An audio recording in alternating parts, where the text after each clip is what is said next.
Well, they compared it to the Schumann resonance factor. That's the natural frequency of Mother Earth. 7.85. That's a very interesting question. A 7.85 hertz wave that stayed consistent all the way through. Right. And so it just kind of adds a little sauce for the goose here, doesn't it?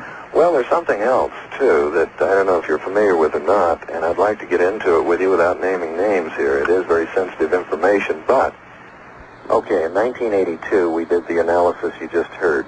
In 1980, we shipped the sound tape of Variation 2 to a friend, Rob Shellman, who came to us in I think it was 1979 through APRO. Rob was in the Navy. He was stationed at a naval base on the East Coast. At this base, they had a computer where they carried what they call sound signatures within the computer. It was primarily used for identifying various sounds in the ocean, such as submarines. They ran these sounds through the computer. Now, this computer supposedly had sounds of everything in it. It couldn't match the sounds of Variation 2. We found this extremely interesting. Now, going back to your point, here we've got a one-armed man, handicapped, sixth-grade education, handicapped, and he, if he's hoaxing it, he's fooling us at every turn. Not only is he fooling us, but he's also fooling science. He's fooling our most sophisticated computers. Exactly. Well, he is really quite a fellow, isn't he? He is a great guy, warm human being. He's never been into this for personal gain. Now, you're talking to a man here that spent many hours with Billy Meier, many days. Our whole investigative team spent almost 300 days living at the farmhouse over a period of 5 years.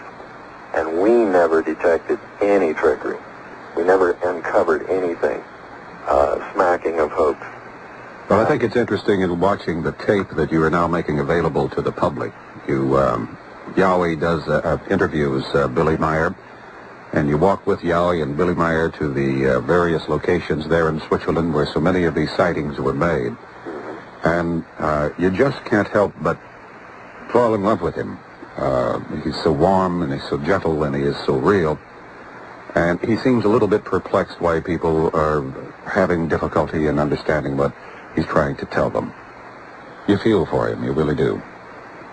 Well, that's what's amazing about the man. Now, I'm not a UFO expert. I was never into UFOs prior to this case. Sure, I believed in them. I believed that other life was possible. But Intercept definitely was not a UFO investigative company. When we got involved with the Meier case, as I say, for 2 years we tried to figure out how he was hoaxing it. But we finally gave up because it became easier and more practical to believe that it was actually happening than it was that if he was hoaxing it. It would have required too much money, too many accomplices, too many unexplainable situations such as the metal. How did he produce that? And other issues. So, well, I think the story of the hoax would be greater than the story of the contact. Oh, I agree. Definitely. The folks are beginning to line up on the phone. I know they have questions. I have found over the years, Lee, they're far better interrogators than I am. Okay. And I just become a traffic cop. I know that there are questions about the Billy Meier case. I'd like for you to kind of limit them with Lee, if you will, to the Billy Meier case, what is being said there, the hard evidence. If you want to ask about the tape, certainly any of those things. We will play some more of this sound tape for you, so if you missed it the first time, get it the second time, get your tape recorders rolling as far as that goes, and we'll get to your calls in a second. Let me give you the number. Los Angeles, 5 ground still to cover about the Billy Meier case, a contact case with people from Pleiades, and we have just the guy to answer those questions on the line. He's Lee Elders, and I believe we have Roger is up. Roger, welcome aboard. Thank you very much. The question I'd like to ask is, what book or what material is available as to the lessons that Billy Meier received from these people as to what we should do on this earth to get ourselves out of our mess? Good question, Roger. That's a good question. There were some contact notes made of the case, but those have not been translated in their entirety as yet. He did them in German, as I recall. They're in Swiss German, yes. And some of them have been translated to English, but not enough at this time to warrant a publication.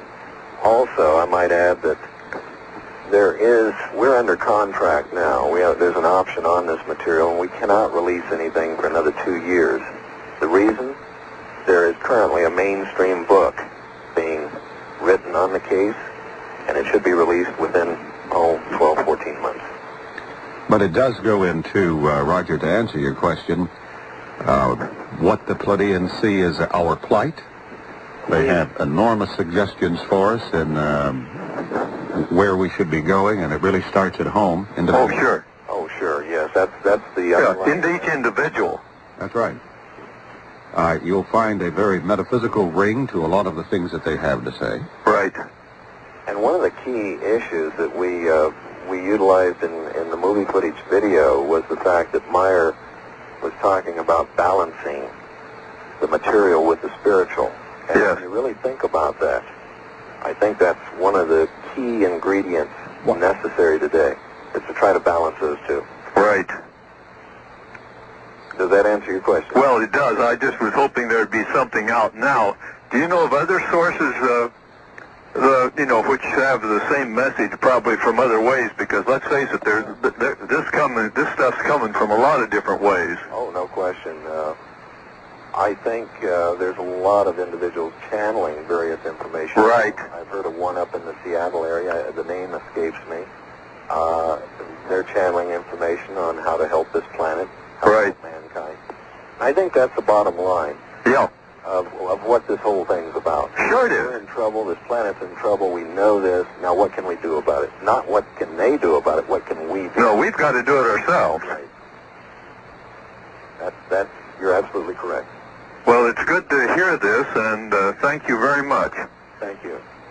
All right, Roger, appreciate you getting in on that. And we have time to get you started, Bob. Go right ahead. Okay, Bill, thank you. I have a question for Lee. It has to do with the beamship video. Yes. An hour into the, by the way, which was quite excellent, and I enjoyed it very much. Oh, did you see it? Pardon me? I say, do you have a copy? Yes, I do, Lee. Thank you. Uh-huh. An hour into the video, you showed a tree that was struck by a laser, and shortly thereafter, Billy Meier mentioned a cosmonaut by the name of Menorah.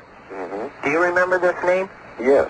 What can you tell me about this cosmonaut Menorah, if anything? I have a real personal, real good reason for asking. Yes, thank you, Bill. Yes, Lee, as I mentioned, I was asking about the cosmonaut Menorah. Mm-hmm. The reason I'm asking is, and bear with me, I'm going to agree this is hard to swallow. I met with her out of body 3 years ago. And she introduced herself. You went out of body, Bob? Everybody in Los Angeles goes. Actually, there's quite a bit to it, but I'll keep it real short and real simple. And I met with her in Switzerland out of body. She introduced herself as Menorah. At the time, though, I thought she said Mora, but after I saw your video, I realized it was Menorah. And we had a conversation, and she even had an assistant and an android with her. But she didn't tell me anything about herself. I was wondering, spending 3 years with Billy Myers, or 5 years, can you share any insight with me?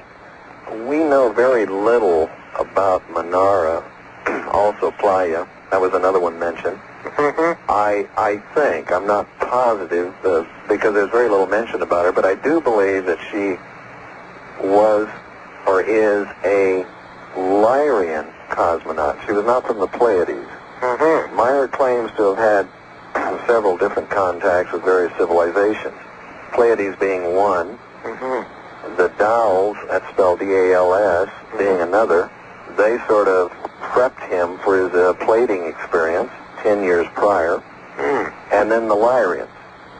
Now, I might add that these are some of the reasons that the so-called UFO experts back in 1978 felt the case was a hoax. There was just too much to it. There were too many, outside stories, too many contacts with other civilizations. If he could have held it to the Pleiadians, it would have made life a lot easier for the investigators, I'll put it that way. Mm-hmm. Well, when Edwin Slade was over there, he came back with a fascinating story, Lee. I don't know whether I've even had a chance to pass it on to you. But he was talking to the hands that work around there. They showed him footprints. It seems to be sort of a way station now, and some of the people that come down and spend a while are very